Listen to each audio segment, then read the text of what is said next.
अस्सलाम वालेकुम स्टूडेंट्स। आज हम क्वांटम मैकेनिक्स का लेक्चर नंबर 3 स्टार्ट करेंगे, जिसका नाम है Schrodinger equation for free particle for step potential barrier. अब इसमें क्या होता है कि ये हमारे पास पार्टिकल है यहाँ पर, और उसने यहाँ पर पोटेंशियल एनर्जी की वैल्यू क्या है, ज़ीरो है। तो वो इस सारे रीजन में जो रीजन 1 जिसको मैंने नाम दिया, यहाँ पर पोटेंशियल एनर्जी की वैल्यू ज़ीरो, क्योंकि पार्टिकल क्या है, ग्राउंड हालत में ये पार्टिकल है। अब ये जो पार्टिकल है, इस जब ग्राउंड पोजीशन पर होगा तो इसकी पोटेंशियल एनर्जी ज़ीरो होगी, और जब ये x is equal to zero boundary पर पहुंचते हैं यहाँ पर, तो इसकी जो एनर्जी है उसमें एब्रप्ट जो चेंज आता है, इंक्रीज़ आ जाता है, बहुत ज़्यादा चेंज आ जाता है। वही एनर्जी जो पहले ज़ीरो होती है, वो एनर्जी यकदम से इंक्रीज़ करके वी नॉट हो जाती है। तो जब वो particle x is equal to zero पर पहुँचता है तो पार्टिकल में बहुत ज़्यादा एनर्जी में इंक्रीज़ आ जाता है, और वो यहाँ से सीधा यहाँ पर आ जाता है, और फिर यहाँ से यहाँ पर चला जाता है। तो यहाँ पर दो रीजन बन जाते हैं, रीजन 1 और रीजन 2। इनको हम बारी बारी डिस्कस करेंगे। तो सबसे पहले आप a potential function of the shape as shown in figure called a potential step, इसको हम क्या कहते हैं, पोटेंशियल स्टेप कहते हैं। In potential step the potential function undergoes one discontinuous means abrupt और सडन चेंज। यहाँ पर उससे क्या होती है, सडन चेंज आती है at x is equal to zero, and mathematically potential function can be written as v x is equal to, जो ज़ीरो है यहाँ पर x is equal to less than जो है वहाँ पर जो पोटेंशियल की वैल्यू ज़ीरो है, और x is equal to zero या x is equal to greater than zero, वहाँ पर पोटेंशियल की वैल्यू कितनी है, V naught. Let the particle of energy E, अब हमने क्या करना है, लेट करना है। Let the particle of energy E, इसकी एनर्जी ई है, move from left to right, ये लेफ़्ट से राइट की तरफ मूव करता है along positive direction of x axis, positive direction में जा रहा है। ये पहले नेगेटिव डायरेक्शन में है, तो जब यहाँ पर जाएगा तो पॉजिटिव डायरेक्शन में जाएगा। And is incident on the step at x is equal to zero, जब वो x is equal to zero पर पहुँचता है तो इसके साथ क्या कहता है, टकराता है। तो जब वो जो टकराएगा तो क्लासिकल मैकेनिक्स का क्या केस बनता है, according to classical mechanics the particle can be surmount the barrier and found in the region 2।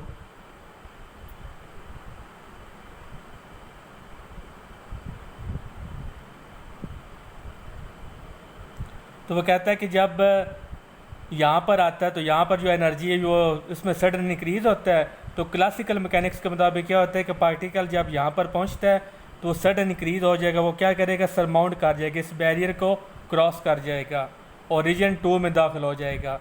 लेकिन क्वांटम मैकेनिक्स में क्या होता है, but in quantum mechanics the particle behaves like wave, क्योंकि क्वांटम मैकेनिक्स में क्या होता है, particle as a wave behave करता है। तो फिर क्या होता है, behaves like wave incident on the barrier from its left. तो क्वांटम मैकेनिक्स क्या कहते हैं कि जब पार्टिकल इसके साथ टकराएगा x is equal to zero boundary के साथ, तो ये एज अ वेव बिहेव करेगा, क्योंकि जब भी पार्टिकल मूव करता है तो एज अ वेव बिहेव करेगा। तो जब वो एज अ वेव बिहेव करेगा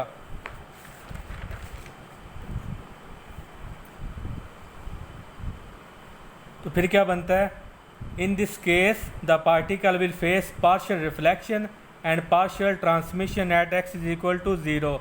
कि क्वांटम मैकेनिक्स के मुताबिक क्या होता है कि जब पार्टिकल टकराता है तो इसके दो केसेस बनते हैं।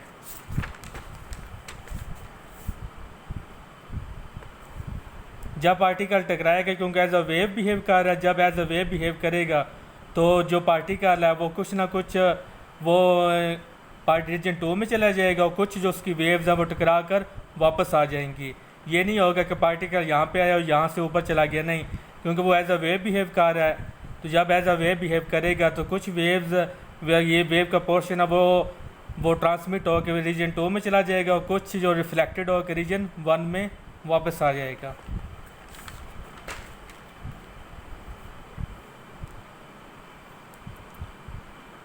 The particle will face partial reflection and partial transmission at x is equal to 0. The one-dimensional time independent Schrödinger wave equation, क्योंकि particle as a wave behave करता है, तो जब भी हमने पार्टिकल को डील करना होता है तो हम क्या यूज़ करते हैं, श्रोडिंगर वेव इक्वेशन को हम डील करती हैं। तो शोडिंगर वेव इक्वेशन क्या कहती है, ये हमारे पास शोडिंगर वेव इक्वेशन है, d square psi divided by d x square plus 2m divided by h bar square e minus v क्योंकि और साई इज इक्वल टू 0, इसको हम इक्वेशन नंबर 1 का नाम देते हैं। अब हमने बारी बारी क्या करना है, रीजन्स को डिस्कस करना है। तो रीजन 1 में जब x इज इक्वल टू 0 होता है, लेस दैन 0 होता है, तो यहाँ पर जो पोटेंशियल एनर्जी की वैल्यू क्या होती है, 0 होती है, तो वो यहाँ पर वैल्यू पुट कर देती हैं। जब ये वाली यहाँ पर वैल्यू 0 पुट करेंगे तो फिर हमारे पास क्या बन जाएगा, d square psi divided by d x square plus 2me h bar square psi is equal to 0। तो ये वाली जो टर्म है 2me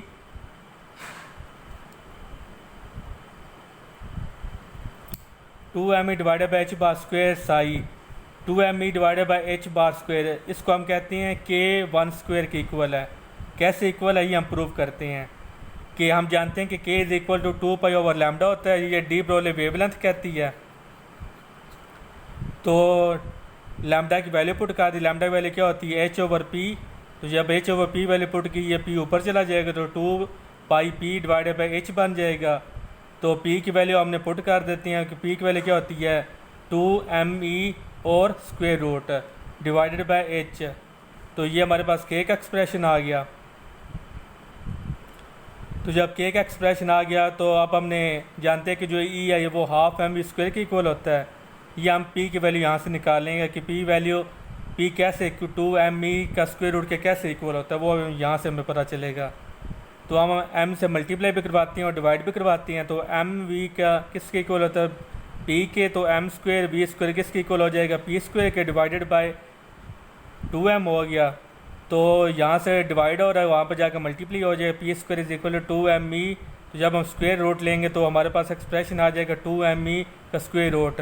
तो यानी कि p is equal to 2me का स्क्वायर रूट भी होता है, तो वो वैल्यू हमने यहाँ पर पुट की है।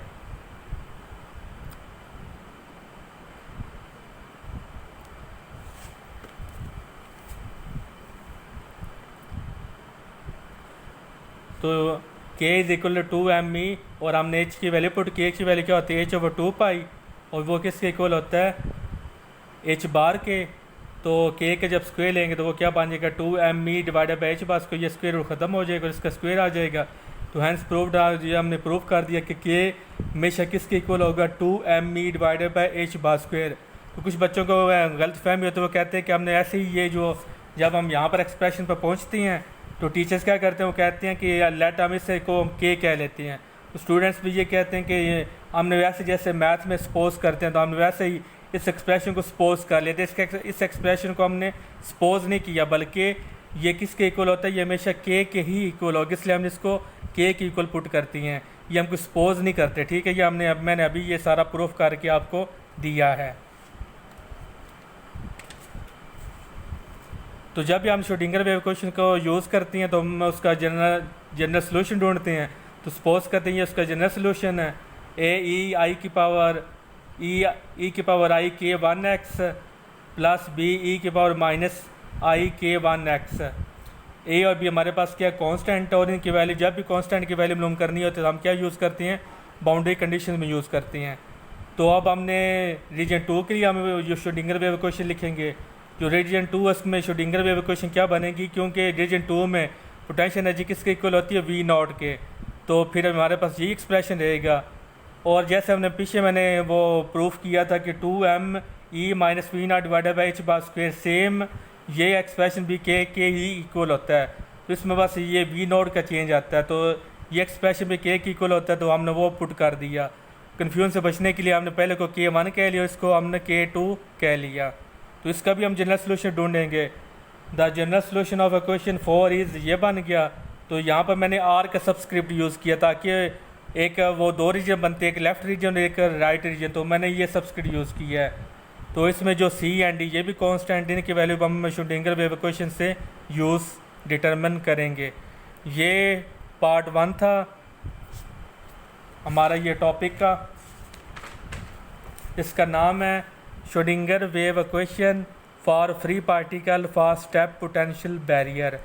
तो पार्ट 1 में हम जो डिस्कस किया, हमने पार्ट रीजन 1 और रीजन 2 के लिए, लेफ़्ट रीजन और राइट रीजन के लिए हमने श्रोडिंगर वेव इक्वेशन निकाली हैं। तो इंशाल्लाह ताला जो नेक्स्ट पार्ट है उसमें हम आगे इसको फर्दर सॉल्व करेंगे। तो अगर आपको मेरी वीडियो पसंद आई है तो प्लीज़ मेरी वीडियो को लाइक कमेंट करें और मेरे चैनल को सब्सक्राइब करें और बेल आइकन को प्रेस करें ताकि जितने भी मेरे नए लेक्चर्स आएंगे वो आप तक फ़ौरन पहुंच जाएं। तो मैंने इन कोरोना वायरस के दिनों में मैंने जो क्वांटम मैकेनिक्स जो एक डिफ़िकल्ट सब्जेक्ट है हाई लेवल पे, तो मैंने उसको स्टार्ट किया। उसके इंपॉर्टेंट टॉपिक्स को पहले मैंने वो डिस्कस कर रहा हूँ। तो क्वांटम मैकेनिक्स इंशाल्लाह ताला आप घर बैठ के आपको सारे इंपॉर्टेंट लेक्चर्स वो मिल जाएंगे। तो मैंने लेक्चर सीरीज़ स्टार्ट की है, ये मेरा लेक्चर सीरीज़ का पार्ट नंबर 3 था। तीसरा मेरा लेक्चर था क्वांटम मैकेनिक्स पे। पहले भी मैंने 2 लेक्चर्स अपलोड कर चुका हूँ। Schrodinger wave equation for particle in infinite potential value और फाइनाइट पोटेंशियल वैल्यू के लिए भी मैंने पुट कर दिया, वो अपलोड कर दी है। और जिसको नोट्स हैं वो भी वो कमेंट में मुझे बता दें, मैं उसको PDF नोट्स भी मेरे पास हैं, मैं उसको वो भी सेंड कर दूँगा। Thank you very much.